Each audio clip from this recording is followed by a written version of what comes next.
Yes, Miss. Mr. Mayor, yesterday when the U.S. Attorney announced the indictment of the two people from the City Council, he disclosed that the money that was requested as a grant was first turned down by one of your agencies, the Yes. Department of Aging, saying that it was inappropriate and a conflict of interest because it was the same address of the foundation as the person who was applying.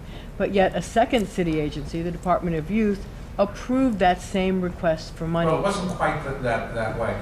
The first agency was the Department for the Aging. They did notice a problem.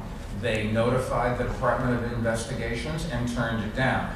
Later on, the same people, after changing the things that caught the attention of DFTA, went and applied again, this time through DYCD. DYCD checked Vendex, nothing wrong on Vendex because the people hadn't committed a crime, went through an appropriate process, and the DOI was cognizant of it, and so DOI started to monitor what happened once that grant was made, and then when they found the people who got the grant were starting to rip off the foundation, then they brought in the feds or the district attorney. See, my question was, shouldn't there be some kind of a red flag situation where when the Department of Aging justifiably and rightly found this conflict of interest, that organization was red flagged so that when it applied...